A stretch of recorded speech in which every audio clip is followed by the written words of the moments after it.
नमस्कार दोस्तों, स्वागत है एक बार फिर से आप सभी का आपके अपने ऑनलाइन प्लेटफॉर्म राजपुरा क्लासेज में।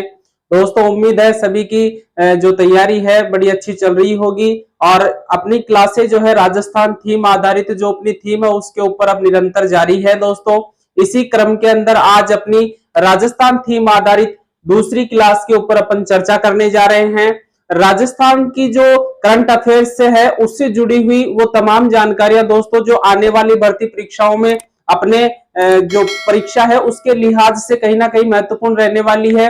इन तमाम जानकारियों के ऊपर दोस्तों अपन चर्चा करेंगे और दूसरी क्लास आज अपनी राजस्थान थीम के ऊपर जो श्रृंखला चल रही है उसके अंदर है। दोस्तों इसके पहले प्रश्न पर अपन बिना वक्त गवाए चर्चा करते हैं।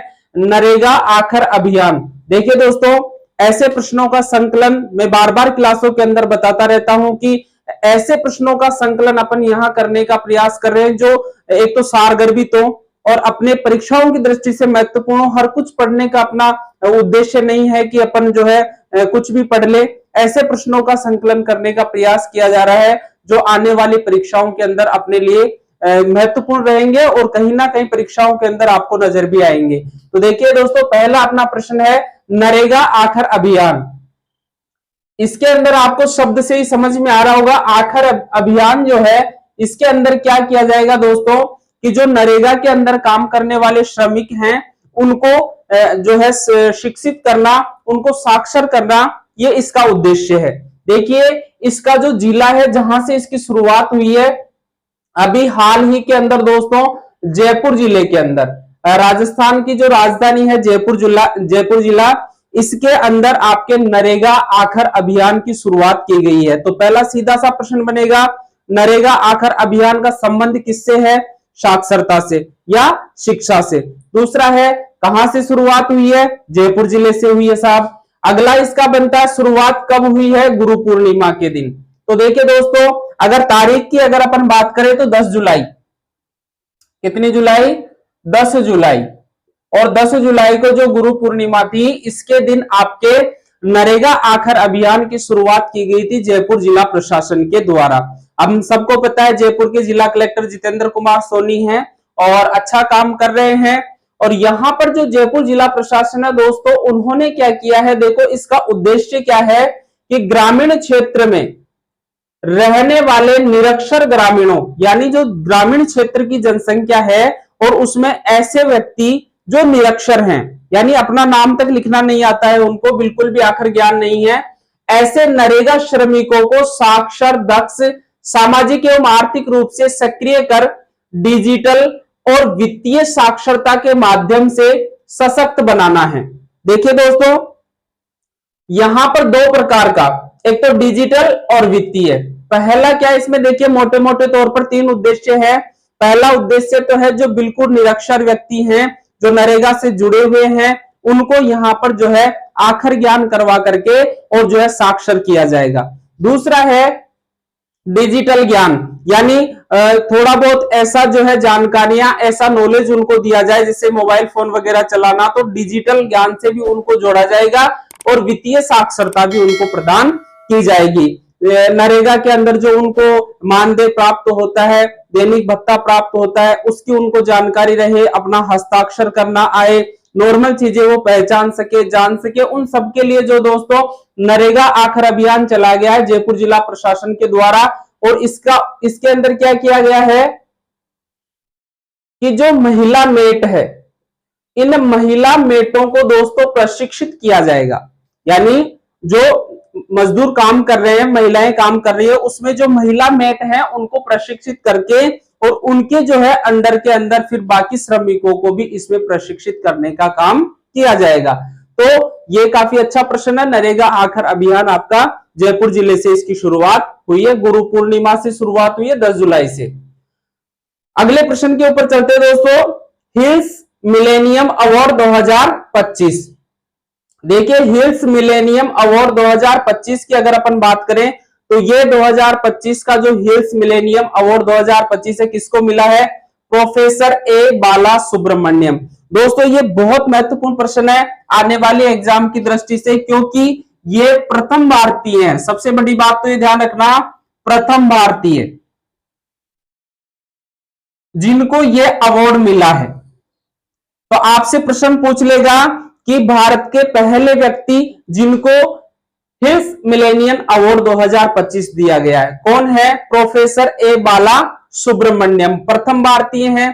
कौन से क्षेत्र में, इनको किस क्षेत्र में यह अवार्ड दिया गया दोस्तों? तो उत्पाद डिजाइन के क्षेत्र में स्थायी योगदान देने के लिए।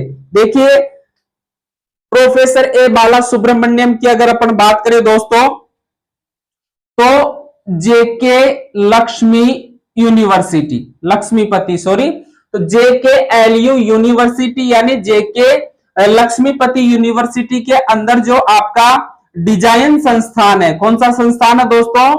डिजाइन संस्थान। इस डिजाइन संस्थान के सह संस्थापक है ये, ठीक है, पहली बात। और इन्होंने क्या किया है कि जो अपने देश की महत्वपूर्ण कंपनियां हैं जैसे आइसर है, उषा है, हीरो है, बजाज है, इसके अलावा जो ट्रैक्टर है और इनकी लाइट्स वगैरह है, इनके डिजाइनों के ऊपर बेहतर काम किया है।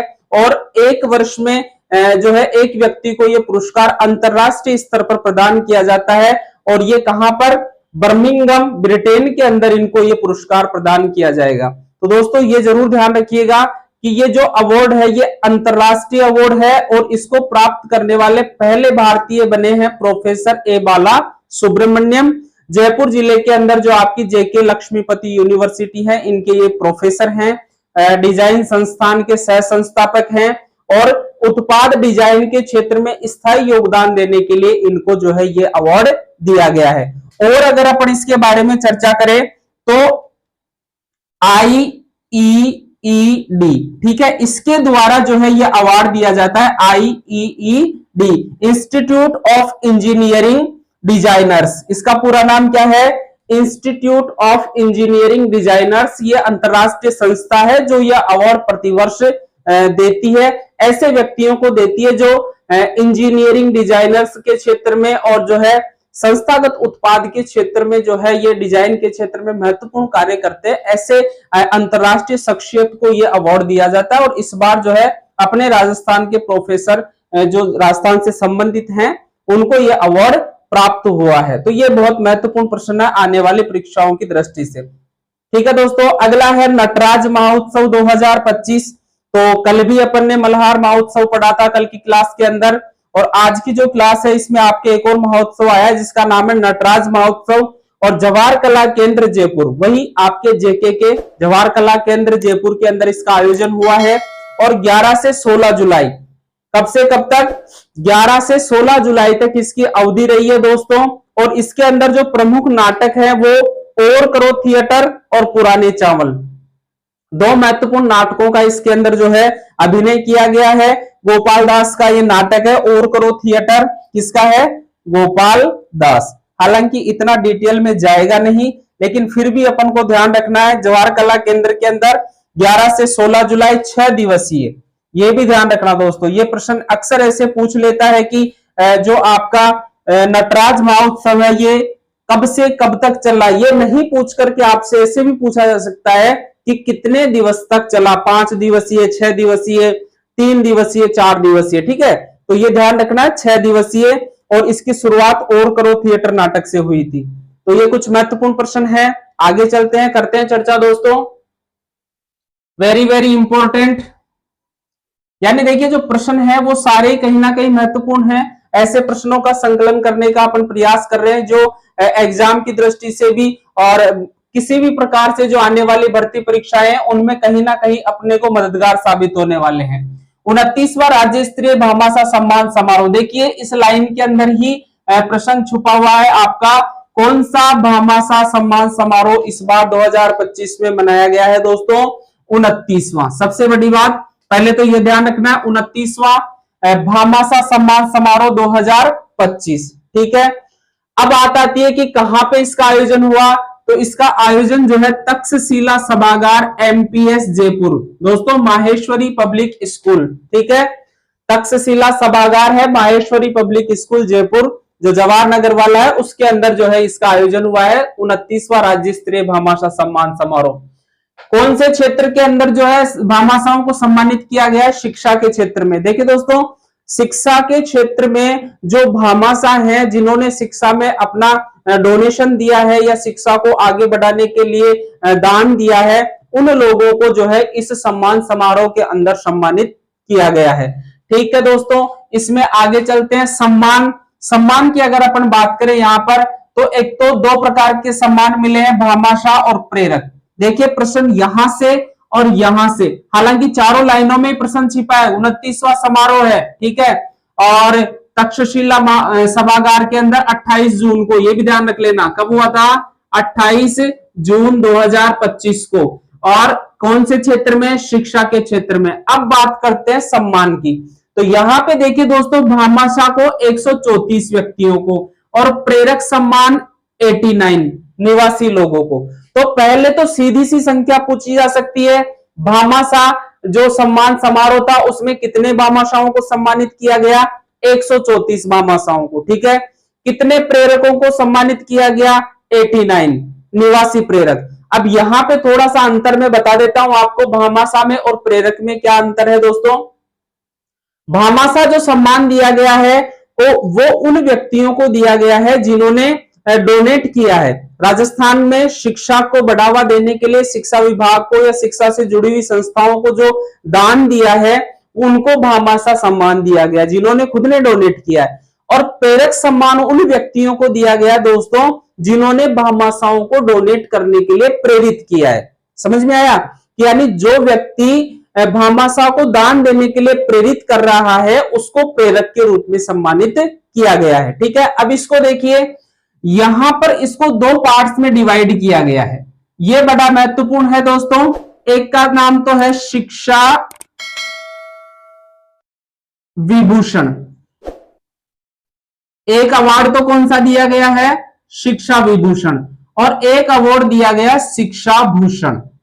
ये बहुत महत्वपूर्ण है, प्रश्न यहां से बन सकता है, अपन को ध्यान रखना है। यानी आपके जो भामाशाह कैटेगरी है इसमें 134 व्यक्तियों को जो सम्मानित किया गया है भामाशाह के लिए, उसमें इसमें से 34 में से 35 व्यक्ति, सॉरी ध्यान रखिएगा, 35 व्यक्ति तो शिक्षा भूषण और 99 व्यक्ति जो है दोस्तों वो शिक्षा भूषण से सम्मानित किए जाएंगे। यानी टोटल 134 में से 35 तो शिक्षा विभूषण और 99 शिक्षा भूषण। अब ये किस आधार पर बांटा गया है, ये इनके डोनेशन के आधार पर बांटा गया है। यानी 1 करोड़ रुपया दोस्तों, 1 करोड़ रुपया या अधिक अगर जिसने डोनेट किए हैं उस व्यक्ति को दिया गया है शिक्षा विभूषण। यानी 1 करोड़ रुपए या उससे अधिक का दान जो शिक्षा के क्षेत्र में किया है उस व्यक्ति को शिक्षा विभूषण अवार्ड दिया गया है भामाशाह को। और 99 व्यक्ति ऐसे हैं जिन्होंने 30 लाख से तो अधिक दिया है लेकिन 1 करोड़ से कम दिया, यानी 30 लाख से लेकर के और 1 करोड़ तक का जो डोनेशन दिया है ऐसे व्यक्तियों को शिक्षा भूषण, और 1 करोड़ या उससे अधिक का जो डोनेट किया है उसको शिक्षा विभूषण। शिक्षा विभूषण में 35 व्यक्ति और शिक्षा भूषण में 99 व्यक्ति, ठीक है। अगला है प्रेरक। तो प्रेरक आपको पता है वो व्यक्ति जिन्होंने प्रेरणा दी है, उनको प्रेरित किया है डोनेट करने के लिए। ऐसे 89 जो व्यक्ति हैं उनको सम्मानित किया जाएगा और इन्होंने जो है 50 लाख या इससे अधिक का डोनेट करने के लिए प्रेरित किया है, ऐसे व्यक्ति हैं ये, ठीक है दोस्तों। तो ये अपने आप में बहुत महत्वपूर्ण प्रश्न है, कहीं ना कहीं आपको दिखेगा आगामी परीक्षाओं में। चलिए अगले प्रश्न के ऊपर बात करते हैं। अगला प्रश्न है राज्य स्तरीय वन महोत्सव 2025। ये भी अपने आप में एक बहुत महत्वपूर्ण प्रश्न है। राज्य स्तरीय वन महोत्सव 2025 के संस्करण की बात करें तो ये 76वां संस्करण। सबसे पहला प्रश्न तो यही उठ जाएगा कि जो 2025 वाला राज्य स्तरीय वन महोत्सव है ये कौन सा संस्करण आयोजित हुआ है, तो ये आपका 76वां संस्करण आयोजित हुआ है। कौन सा स्थान, कहां से मतलब इसका शुभारंभ हुआ है दोस्तों, मदाऊ गांव भांकरोटा जयपुर से। ध्यान रखिएगा सीएम भजनलाल शर्मा के द्वारा आपके इस कार्यक्रम की शुरुआत की गई है। यानी आपके जो मुख्यमंत्री महोदय हैं सीएम शर्मा जी, उनके द्वारा राज्य स्तरीय वन महोत्सव की शुरुआत की गई है। और ये शुरुआत कब की गई है, हरियाली तीज, ये भी ध्यान रखिएगा दोस्तों, हरियाली तीज पे 27 जुलाई को हरियाली तीज के ऊपर इसकी शुरुआत हुई है। कहां से? मदाऊ गांव, भांकरोटा, जयपुर से।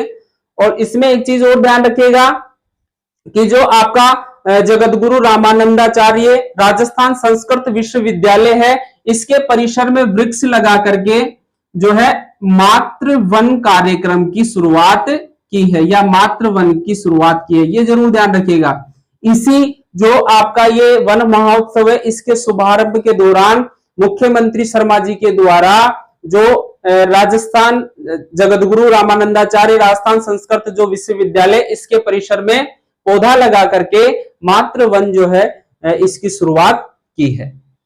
थीम क्या रही है 2025 की इसकी? एक पेड़ मां के नाम 2.0, ये ध्यान रखिएगा दोस्तों। पिछली बार जो था उसमें सीधा सा था एक पेड़ मां के नाम, इस बार एक पेड़ मां के नाम 2.0।